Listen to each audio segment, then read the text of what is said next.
gardening friends, it's Miss Baker. Thank you for joining me for Garden Day. Today we're going to learn all about growing sunflowers. That's what's right behind me here in my garden. I planted a sunflower seed and this is what's growing. So I'm excited to watch it as it gets bigger and bigger. This one's going to grow really tall. It's called a gray stripe mammoth. It's the same type of seed that maybe you've seen people eat before. Of course, the seeds that we plant in the garden are not the ones that we would buy in the store for eating. Those have been baked and they have salt on them and they're delicious, but they're not good for growing. You have to buy seeds that are meant for planting. So I'm going to tell you today some tips on growing sunflowers yourself. We'll talk about how the seeds germinate, how to collect seeds once you've grown a sunflower yourself, and some different planting methods. And then at the very end, I'm going to show you a little bit in my backyard. If you've watched one of my videos before, maybe you've seen my baby goats or my chickens. Today you're going to meet Sahara. He is a giant sulcata tortoise that we have in our backyard. So I'm excited to introduce you to him as well. So this is an example of a really awesome garden full of just sunflowers. So let's look at these plants and see if we can identify the stages of growth of the flowers. So right here, if I zoom in, there is a tightly closed flower bud. So it's kind of windy, let me hold it still. This is a flower that is growing and hasn't yet bloomed. So inside, the flower is developing and soon it will bloom. Right next to it is a flower that has bloomed. And you can see the yellow petals. And in the center of the flower is where all the nectar is and the pollen. This is where a bee or a butterfly would drink nectar. Let me get this one. Look at the light shining through. Isn't that gorgeous? So the flower petals, and then the flower in the center, those are actually florets. They're little tiny individual flowers. Let me see if I can zoom in some more. Let's get it in the light. So individual little tiny florets where the bees and the butterflies can stick their proboscis and suck the nectar if it's a butterfly. There, if I turn it sideways, you can see all those individual little places, which is why a sunflower is a really great nectar plant. There's so many places that a bee or a butterfly can drink nectar. Also hummingbirds. Let's not forget the hummingbirds. So after the flower has bloomed, it'll stay pretty for a week or two depending on the variety. And then the flower will start to die. And as the petals fall off, let's find one of those. Here's one where the petals are gone. So there's no more flower petals, no more yellow. And in the center is where the seeds have developed. So let's see if I can scrape away, excuse my dirty hands. If we scrape away the center, underneath are the seeds. I'm going to put my phone down and get a better picture of that. All right, so here's a cross section. I just broke in half that flower that I just showed you. And you can see because the flower head was still green, the seeds were not fully developed yet. I'm going to try to look around and see if I can find one that's a little more dried up and brown. But pretty interesting, you can see these are the flowers that are growing, the seeds, that are growing.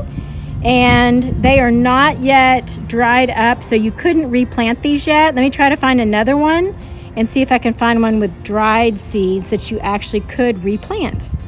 Okay, I found one that was dried up. So here again is a cross section. You can see the black sunflower seeds.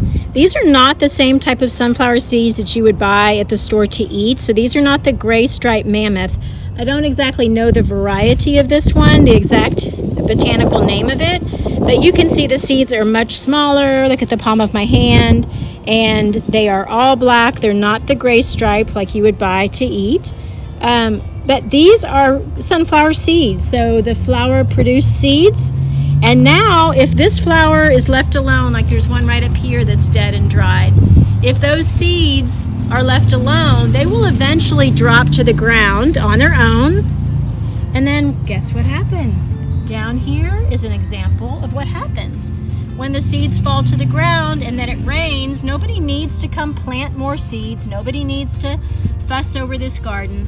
That life cycle happens over and over and over. In fact, nobody planted any of these seeds that grew into these beautiful tall plants. And all we did is thin. Thinning is when you pull some of them out. There would have been 3 or 4 times as many. Look at how big these stalks are. But because we knew the sunflowers were growing, we kind of spaced them out so they'd have enough space and sunlight to grow big and tall like they have. So this life cycle continues on and on and on, and around it goes over and over again, with seeds falling to the ground and sprouting and growing new sunflowers. One last thing here I want to show you is, I know as a good scientist we talk about texture. So the texture of this plant, I'm trying to see if you can see the texture. It's very rough. And so if you were to touch this with your hand, it's like sandpaper, very, very rough texture. It's very big, strong, sturdy stem. It's almost like a tree trunk, isn't it? Almost like a tree trunk, it's so big. So the texture of the stem, here's a good picture. I bet I could zoom in on that. Do you see that? And unlike a tomato that has very soft, fuzzy texture to it, this is actually very rough. It doesn't hurt you, but you can see when I zoom in the little hairs, but these are very coarse, rough texture. Up here you can see more of the texture on the stem. And then the leaf itself is also very rough when you touch it. So that's it. A great example of a sunflower garden. All right, so now what we're gonna do next, we've talked all about sunflowers, we talked about where the seeds grow. Now let's talk about how to plant the seeds. So I did 2 different experiments. I put some of these sunflower seeds in a baggie, and I put water in here. Now I learned something because this was the first time I did it. It gets really yucky fast. So if you're gonna soak them, only soak them overnight and then take them out. Don't leave it there for days and days because you'll just ruin the seed. So that was a lesson that I learned. A better way is to do this. I put paper towels on this dinner plate and I lined up the sunflower seeds on the paper towel, and then I kept the towel wet instead of soaking them. So let's get a close-up. Come on over here. Look at this sunflower seed. With about 5 days in a wet paper towel, now the seed coat has cracked open and a little tiny plant is beginning to grow. Now these others have not sprouted yet, so I'm not sure what's taken them so long. Let me show you. But I'm trying to keep the paper towel moist and covered and warm. So far, this little guy is the only one. Okay, I have 5 fun ways to plant sunflower seeds. Of course, you can plant the seed in the ground directly. That's actually a fabulous way. But what if you don't have a spot to plant your seeds? What if you want to start them in a container? So let me show you 5 ways. These are compostable pots that I actually got this pack at the dollar store. So you can find sometimes gardening things at the dollar store that are perfectly great to use. This one is a little pot that you can use. You can put the soil in, you can plant your seeds, and then when you're ready to transplant it either to a bigger pot or into the ground, you simply pull off the bottom. This was a little bit wet already, but because we know paper decomposes, it very easily breaks apart and begins to decompose. So that's what's neat about these. So I have this opportunity for planting. I also have a homemade version of this. This is a paper towel roll. Toilet paper rolls work just as well. And you can actually cut them into pieces. So this is just a portion of a paper towel roll. And I use that for planting as well. Now, of course, you want to put some type of bottom on it, like made out of newspaper or notebook paper. But a paper towel or toilet paper roll works great. A pot that was already made works great. You could even use an eggshell. This is a really fun way to plant seeds. Look at that. It's just an eggshell that I cracked in half the best I could, put soil inside. You're going to want to poke a hole in the bottom with a nail or a safety pin.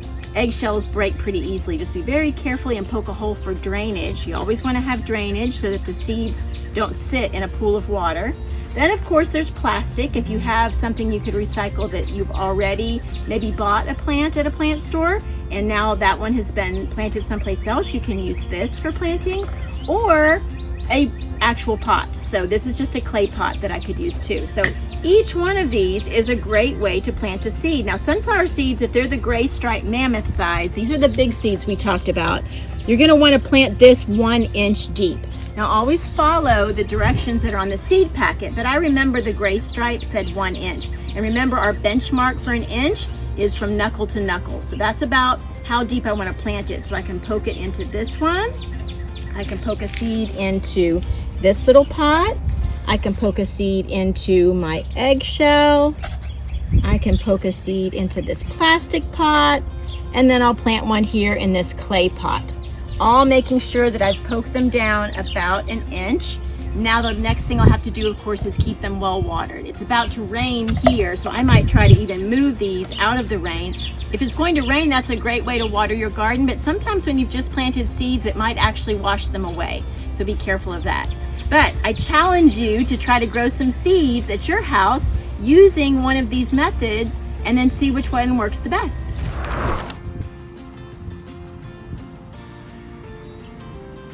So here are a few of my backyard hens. I wanted to bring this up because I have a challenge for you. How many animals can you name that would eat sunflower seeds? Since that's what we've been talking about, how many hens would eat, no, not how many hens, how many animals can you name that would eat sunflower seeds? Oh, here's another animal. Are you ready for this? I have hens, I have baby goats, and I have this guy.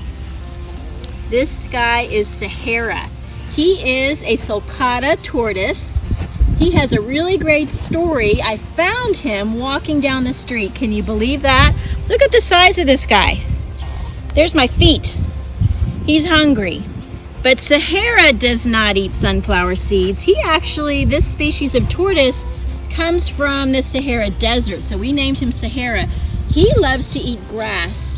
He eats grass all day long. He grazes from the yard here. He lives with the goats and the chickens, but he also loves to get things like squash and tomatoes. And what else do you like, Sahara? He loves cactus leaves.